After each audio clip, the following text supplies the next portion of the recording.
talked already, but I'm Ben Penner, and I am I wear a number of hats. I'm a farmer, live in St. Peter. I'm working with Dan Kaufman, who bucking bales over there on his Kernza and some other things. What I do is I just farm not that many acres between sort of LeSueur County, Scott County, and where I live. And I'm trying to sort of do a direct-to-customer kind of flower. I know Jason's a customer of mine, and trying to essentially, add the value to the crop by milling it and distributing it, doing it that way, and essentially bringing kind of flavor back to wheat flour. So, long story short, I'm working with Brad Gordon, with Great River Greening, and we're organizing farmers especially to work with Forever Green Initiative crops from the University of Minnesota, which include perennial crops that are being developed. Carmen Fernholz is really probably the most, how do you describe Carmen? He's a proactive. He's one of the original sort of organic farmers and started an organization called O Farm, sort of a marketing cooperative for organic crops, and is an experienced grower of Kernza, which means he's been growing it since I think 2011 or something like that. And so just he offered to come out and do sort of a pre-harvest check, and so then I thought, well, let's just let's invite a bunch of other people out and see who might be interested in participating. So I don't know, Brad, do you want to introduce yourself a little bit? Yeah. So Brad Gordon, I'm with Great River Greening. We work with Ben here in the watershed in the area. Great River Greening's been working in 7 Mile Creek here in Nicollet County for a while, doing watershed work, just trying to help with conservation practices across the watershed. But yeah, here we partner with Nick Jordan from the University of Minnesota, trying to work on a third crop in the rotation, trying to create a market and everything, not just focusing on the conservation practice side of it. We also are looking at the economic and crop side and everything. So looking at stuff that's beneficial, not just for soil and water, but also for the sustainability of the farm. Worked at the University of Minnesota with a group called the Forever Green Initiative, developing new perennial and winter annual crops for the upper Midwest. I work as a supply chain development specialist, so those crops have all been they're still in a basic research phase for the last 10-15 years. Kernza is really the first one that is being launched out of that portfolio. So my job is to focus on variety releases, scaling seed supply, siting of new production acres, and developing the supply chains that'll bring it to market. And so I've been working with Ben and a lot of other growers on the first variety of Kernza was released in 2019, called MN Clearwater. You maybe heard from Ben or seen elsewhere. Kernza is pretty interesting because it's the world's first perennial grain crop, so we can talk a whole lot more about it, but it's still in very early stage. Think about the first variety of any crop ever released, like the first soybean, right? We got a long way to go, but we've been in this basic research phase, and now we're able to launch out into an early commercial phase, and the field you're going to see is part of that. Thanks for putting this together, Ben, and I also feed my family Ben Penner flour. Thank you very much. Yeah, that's appreciate it. Yeah. Dan planted, he gave me some notes too. He planted this last fall. Planted it on the 7th of September. 13 pounds per acre. He put 2 tons of chicken manure on it in October. So organic field? What's that? It's not. It's transitional, I believe. Okay. Yeah. But it's a pretty nice stand overall. If you walk out in it. Did he put clover with it, or is that just random clover? That was from, I think it's random clover. He had a turnip crop, I think, some kind of cover crop last summer. It would keep on producing. Forage crop can stand for a decade or more, but as far as commercial grain production, usually after the third year, take it out. Okay. That's the breeders and agronomists their main goal is trying to maintain that grain yield over time. So trying to figure out, do they cultivate between rows? Do they, how do they manage for that? So 2 years ago, they were talking about how it takes more than 2 years to get a good grain crop. Is that true? Or like the first year, what's the yield going to be? I don't know, look at the field. I mean, it looks good. I mean, it looks pretty good, all things considered. Yeah. No, you can definitely, I think a lot of times what happened is like planting time was late, People didn't have best management practices, so they didn't get a good yield the first year. And then they said, oh, well, you know, Kernza doesn't produce in the first year. It's like, Yeah. I There were mean, a lot of rumors kind of Carmen passing can around. tell you about his experience, but he got a great yield the first year Yeah. from his 2019 production. Also, Okay. he's gonna go organic. He's gotta have a. So the plan is, so Dan and I bought that swather, that old swather sitting right there. I just pulled it into the field, and I've been using it on wheat. And it's kind of one of those old school, got it in North Dakota. He had a buddy, there's a bunch of them sitting around. So he went and got that. And, well, Carmen can tell us, but I guess, you know, sort of when it dries down, I don't know what, 2/3 of the head. So, I don't know where we are now, but we're getting there.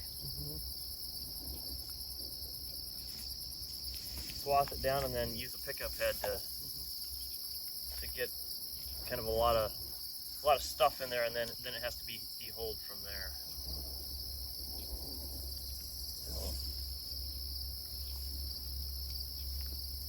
Have you seen a Kernza field before? No, well, I've seen this one. Seen this Yeah. one? Okay. Is ergot much of a problem? Can be Can be. in a wet year, Okay. small grain, Yeah. susceptible to similar issues. We Is it saw, hard to separate for. what's that? It's hard to separate the ergot out, or So, I mean, you can color sort it, but also sometimes you can't get a good read on mycotoxins until it's dehulled. So that's kind of a tricky thing. But yeah, I mean, it's noticeable, you know, like an ergot and other small grains, so we can color sort it out. But also we saw that it doesn't necessarily have the same discoloration as a lot of other small grains, which, you know, is something to, you know, that we got to deal with. The free threshing, the threshability rate is going up in all the breeding program, which will, you know, bring the processing costs down. We're about 60% free threshing right now. Must be Carmen. so is much issue with shattering that? Shattering's way reduced. It does mature from the head down, so that's an issue. Like you see a still pretty substantial green stem. Yeah. If you waited until the stem was dried down, the top would be shattering. So timing, you know, Carmen can speak to it, but yeah, timing is definitely a challenge. But the shattering is way lower than it used to be, so they really improved that trait, making a lot of good breeding gains. When would you all cut it? How long ago? Quite a while back already? Or when would you? You can take a spring hay cutting and still get a grain yield. Oh, So you can Oh, cut, but the timing is tricky. Yeah, Usually I you bet. usually you just take the straw. You guys are adding some cattle, right? And you're looking at grazing it. Yeah. So Does it hurt the yield quite a bit to cut? they found that if you time it right, it doesn't impact the grain yield, and in some cases it can bump the grain yield. But it's tricky timing, narrow timing. So mostly it's you take the straw at the end. There's a lot of straw. You can manage. how does it cut? Is it hard on a sickle or does it cut you? I tell you what, we're gonna find out in a couple of days. It's got a brand new sickle on it. We just cut ours yesterday, and this was 2-year-old stuff. Cuts. Easy, huh? See, the stem is grass green when you cut it, so it cuts real easily. Oh, good. And then the other thing is, we cut it yesterday, and Luke is harvesting it today. Is it really? Hey, Yeah, Oh my. Yeah. because rain's that's why I'm late, yeah. Well, that's a good reason. Thanks for. because I had to help him get the combine adjusted because we're using a cylinder combine this year instead of the rotor. Okay. And so we had to make sure that it was doing it, and it doesn't get it as clean as the rotor. Okay. It gets it in there, but there's more hulls on it. But that's where we had to get it set. But anyway, what we're going to do, and you guys, anybody could do it, you cut it, and if you can harvest it the next day, you could take the straw and actually use it as forage. There would be some feed value in that shit. Okay. No kidding. Yeah. Doesn't look like it. Or leave it dry out and it makes good bedding. With him and me, about 500 acres, organic, near Madison, Minnesota. And my history with Kernza goes back to 2011, when Don Wise gave me about 2 pounds, or I shouldn't say 2 pounds, he gave me enough to plant about 2 acres. And then we did research over those next 5 or 6 years, trying to determine what to do with it, how it grows, how it stands, doesn't stand. And then in 2018, Colin and Don and the university got me enough seed for 15 acres of the the Minnesota Clearwater variety that the university developed. And I imagine this is the same stuff. This is Clearwater, yeah. Yeah. And so we harvested the first Clearwater on our farm last year at, I think, real close to 800 pounds an acre, wasn't it? Mm-hmm. Right. And So you got the high water mark. I didn't know that. Wow. Jake tells me That's he's catching great. up. He swapped Rosemount. Yeah? And he said he's close to 750, but he Good. doesn't have a clear read on it yet. That's Okay. a year 2 stand, but year sorry. 2, yeah. Continue. Okay, but anyway, that's the history of it. And then we've been trying to determine when to cut it. And it doesn't seem like the year 2 heads are arching as much as the year 1. And we spent, oh golly, I know we've been out in the field 5 or 6 times in the last week, just trying to determine whether it's ready or not. And we could get ripe kernels on a green head, and on the dry heads they were about the same.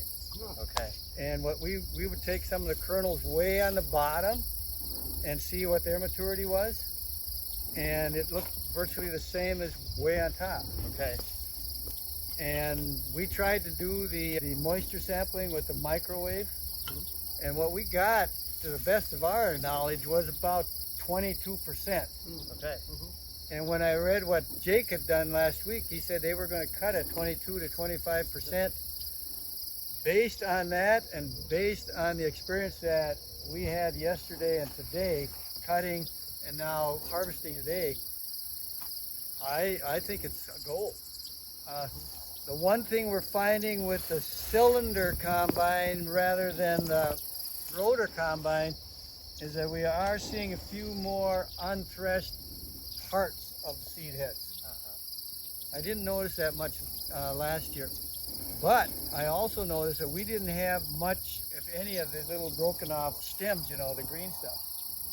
And so in that respect, it really looks like the rotor is good, except it didn't get the grain as much dehulled as the rotor did last year. Okay. So there wasn't what they call as much free threshing. But what I told Luke before I left is I said, I don't care if it's got a hull on it, I want it in the hopper, because then I've got it. What we did, and my wife suggested this, we had this leaky little kid's swimming pool, because we were wondering how we could catch something out of the combine on the back to see what was coming out. So she said, take that out there. So Luke went in the combine and I trotted behind, catching everything that was coming out the back. Yeah. And that's what really determined how good we thought we were doing. And I think that's critical, especially when you're new with it, to really figure out what is and isn't coming over the back. Was it thrown over, or how was it doing? The first time it was, but we had the wind up higher. Okay. Yeah, that's what we had the wind up too high, and we put the wind on. This is a 6620 Titan 2. We put the wind down at 580. Okay. And that seemed to do it. It seemed to take the straw out. What we did before we went out there, the bottom sieve, after corn, some corn, broken off corn cobs get caught in that bottom sieve, so you can't tighten it way down. So we had to take the sieves out and clean all that out, and then we could really clamp that bottom sieve down tight. Okay. And the top sieve almost wide open. Okay. And then the speed at 580 on the wind, cylinder at something over 1100, and the concave's tight shut. So you want it fast. Does that break it off a lot at the cylinder, or would that get you what you want? I want it fast for the reason, and my dad always told me this because he grew up with threshing machines, and he says you want that cylinder running as fast as you can so you get as many impacts on that grain as you can for the short period of time that it's going through. Yeah. And then the other thing he said, and we worked on this too, is you want threshing grain on grain. Not grain on metal, but grain on grain. Okay. And that's the critical thing for keeping that cylinder tight. Yeah. And what I told Luke to do, and I think it helped, is I told him to run it just to move along just a little bit faster to get a little more material into that threshing mechanism. And hopefully that would thresh even more of those broken heads off. How much does a bushel weigh? Does it have a test weight like oats or? Well, we don't really know yet. Okay. It depends on how much free threshing comes in, right? Because you got a lot of hulls in there. It's going to weigh a lot less. Yeah. So people have said anywhere from 20 to 30 pounds. Right, and I think that's to be determined, the whole test weight thing. Okay. Right. Still in a It's pounds so per new. acre. What's that? Still in a pounds per acre space. Right, still on the pounds per acre too, Okay. right. Yep, right. So that's a quick rundown of what we just did the last 2 days. Okay. And last year we found out the same thing. We cut it one day, and then we had a rotor combine, and we started harvesting the next day. So do you think, is that emerging as best practice, you think, or is it just the scenarios that we're running into? 2 years experience, I think it is the best practice for several reasons. Number one, when we cut that Kernza yesterday, those stems were this green. Got it. And he started cutting at about 1 o'clock. I went out there about 7 o'clock, a little earlier than this, and those green stems were already a pale green. Wow. And that was only 3 or 4 hours in the sun. And this afternoon when we were threshing, I could take a wad and they would crack. Okay. They wouldn't get like a rope, they would break off. Well, that's nice then, if we can just knock it down and pick it right back up. And that I would hope be a practice as well, so that you can watch the weather. Yeah. You can play the weather a lot better that way. You cut it right on the ground when you swath it? What we did last year is cut it high because we weren't interested in the straw. Uh-huh. This year we cut it at about 7 to 8 inches on average, because there's a couple of people that wanted some straw, and we're going to be putting in some cows here in about a month, and we're going to need some straw this winter ourselves. Okay. So, and it looks like it should be some really nice straw. Does it leave a good stubble for the windrow, or does it like to fall through, or does it stay on top? It seemed to stay right on top. It really stayed right on top. I was real happy with that, because our stubble was, like that, at least. Maybe some of it a little taller, but it stayed right on top. Right. So, hopefully, I think still the ideal would be a stripper head, because you save that one pass. Yeah. So you're potentially saving more seed. Okay. And I think you get a cleaner seed based on what we experienced last year. Now, I'm going to keep in touch with Edgerton and Pipestone. Pipestone's going to swath theirs. Edgerton's going to use the stripper head again, so we'll get a good look at how that's coming out. So in that first year of increase, we planted 100 acres. 15 of it ended up going for grain. There was an opportunity to do so.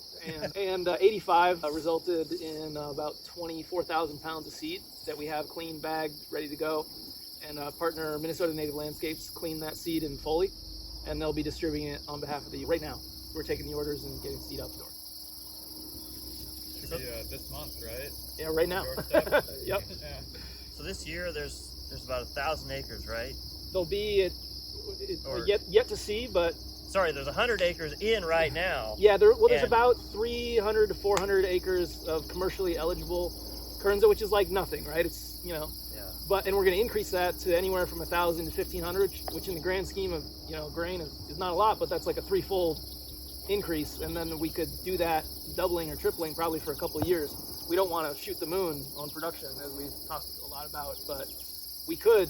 I think we need to double or increase substantially just to establish it as a grain in the market. So there's a substantial percentage right here in this field. Yeah, yeah. And, we so licensed this maybe this is important work right here. maybe 10 growers last year, and Dan was one of them. So, and now we'll maybe license 30 this year. This was planted a year ago. On the 7th of September, 13 pounds an acre. Wow. Pat, did you plant it? Okay. Yeah, to help Dan. How'd that go? I think it went pretty good, yeah. Using the Great Plains, right? Yeah, I don't know, a little more trash than when he didn't get it quite worked up like he quite wanted, but What row spacing did you use? 6 inch. 6 inch. Okay. Does it continue to stool out? Yes, it does. So it does, you're gonna get a heavier stand with that. Right, but that's the downside as well. What happens is it starts stooling so much and what starts sodding in. So you get a lot of growth, but decrease in seed heads. Okay. They usually say it peaks in the second year, and third year is pretty good yet, but after that it seems to drastically go. But the thing that really got my attention with our conference call a couple weeks ago with Lee DeHaan is that they're finding in Kansas, after the fourth year, it seems to pick up again on yield. So back to the drawing board. Yeah. How do you terminate it when you're done? What do you kill it off with herbicide, plow it, or leave it, or how do you when you're done Depending on your system. Yeah. For me, it would have to be a tillage system. Yeah. But for others, well, I should tell you how I terminated that 2-acre patch when I did it about 3 years ago. I just took a good tandem disc, and I had mowed it off, and just took a good tandem disc and ran through it. I think just 2 times, and it was in. And the crazy thing is, I did it in the late summer, hoping that it would reseed itself, but it didn't. And in fact, then the weeds just came Okay. like gangbusters the following year. Because it was a plot, I was just leaving it do what it would do. But that tandem disc did a great job on terminating it. I've come to figure that grow Kernza on any field where you would want to get a good yield of wheat. I mean, you can run it on marginal land, but I don't think you should skimp on just thinking it's going to put it on your marginal land. No.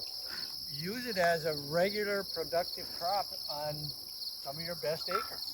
That's what we've done, and I really, really think that's the approach. Well, if you're getting 800 pounds an acre, Right, that sounds good. right. Yeah, we've got a little price discovery work to do yet. Yeah, I think so. But We're working on that. Yeah. that's right. Were you able to sell your crop last year? Yes, I sold mine last year. In fact, HFI bought everything. Okay. And then Colin and them wanted some at the university because they were going to send some out for market development. And what did they say we come up with, $3 a pound? Well, no. Yeah, I mean, your situation was that kind of 2-tiered thing, but Oh yeah, that's right. yeah. Yeah. But we're in the price discovery process. But Well, just as you hear the 800 pounds per acre, 500 pounds per acre doesn't sound like a lot. The value of this is a different story. right? So- conversations I've had with buyers Okay. and trying to come at this point, I think 3 to 4 is okay. Really? I hope we get in that discussion there. You mean at the retail end? You talking about, or out of the field? I think maybe a little lower out of the field, but yeah, no, I think higher is better, I agree. in my opinion. I agree. I think we'll be talking about that in the morning. Tomorrow morning, yeah. I've crunched some numbers. I'm not going to give them away tonight, but I crunched some numbers 4 different ways: conventional and organic. Yeah. And just for discussion's sake, what I've always felt is organic, I've got to be able to be competitive with corn and soybeans. So that to me has to be something around a minimum of $1,000 an acre growth. Yeah. And then That's what I figured. too, on yeah. top of that, so I want to plug in compensation for ecosystem services. And so that's why it probably is going to be more than $1,000 an acre for organic. Yeah. But I hope we can get into that conversation in the morning, Yeah. and I'll share some of those numbers with you. Well, so I don't know what other questions there might be, but where are we with this crop? I'll give you just a farmer's opinion. Yeah. I think, I used to say when we got started that we were 10 years away from really getting it. I think if things move like they are, and what I've been experiencing, and Luke and I have been experiencing, you said Jake just said they're just about pushing 800 there at the research station. 5 years from now, I think we're going to be in a really good position, provided we keep developing the market. I think we can get the acreage